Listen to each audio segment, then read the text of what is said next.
friends, welcome back. This is going to be chapter 35 of The Wild Robot for today. Chapter 35, The First Swim. Good afternoon, you two, said Loudwing as she waddled into the garden. Remember me, Brightbill? Loudwing, Loudwing.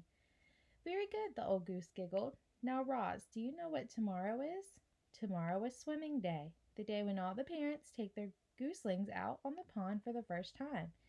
And you simply must bring Brightbill. Swim, swim, the gooseling shaking his tail. Feathers, Brightbill can go, said Roz, but I cannot swim. I cannot go on the pond with him. I will not be able to protect them. Who would have thought a big thing like you would be afraid of a little water? Loudwing laughed. Well, don't you worry about Brightbill. He'll be safe in the flock, and he's going to have so much fun swimming with the other gooselings. We begin at sunrise, so don't be late. See you in the morning.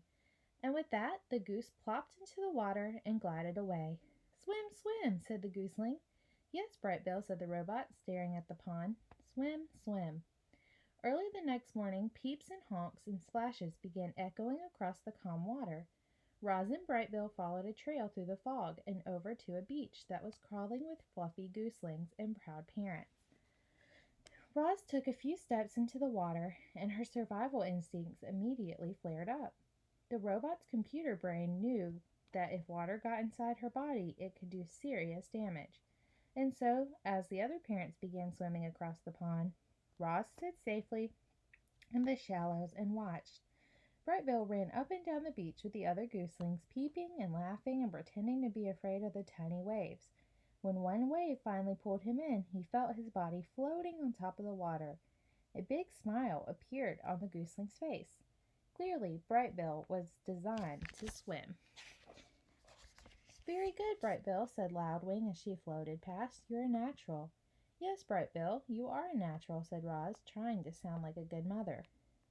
Loudwing rounded up all the gooselings and gave them a quick swimming lesson. Remember, everyone, paddle your feet evenly to swim in a straight line. Paddle with your right foot to go left, and paddle with your left foot to go right. Try it out and join the rest of us when you're ready. Happy swimming day. Loudwing and the other adult geese calmly glided toward the center of the pond. A jumble of gooselings tried to keep up with them. The youngsters jostled and splashed and peeped with excitement, and gradually they paddled in the direction of their parents. Only Brightbill lagged behind. Mama, swim. Roz pointed to the flock. I cannot swim. Go have fun with the other geese. You'll be safe with them. The gooseling took a deep breath. Then he shook his tail feathers and paddled his feet and set out on his very first swim. He drifted too far to the left. Then he drifted too far from the right. But his feet just kept paddling until he caught up to the other gooselings. Roz spent the morning watching her son swim around and around the pond. As she watched him, she felt something like gratitude. Thanks to Brightbill, the robot now had friends and shelter and help. Thanks to Brightbill, the robot had become better at surviving. In a way, Roz needed Brightbill as much as Brightbill needed Roz, which was precisely why she felt such concern when the mood of the pond suddenly changed.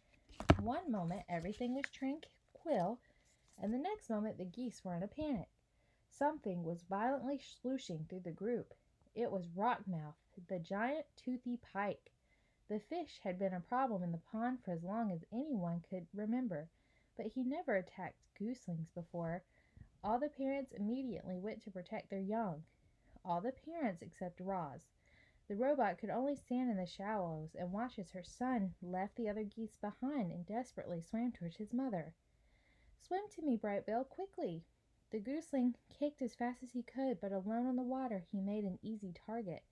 The pond rippled as Rockmouth splashed below the surface. Mama, help! The robot was terribly conflicted. Part of her knew she had to help her son, but another part knew she had to stay out of the deep water. Her body lurched forward and then backward again and again as she struggled to make a decision. And then Loudwing came to the rescue.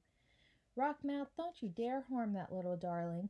The old goose fluttered and splashed down on the top of the fish. Leave him alone, she pecked and kicked and beat her wings against the fish until he surrendered to the murky depths of the pond.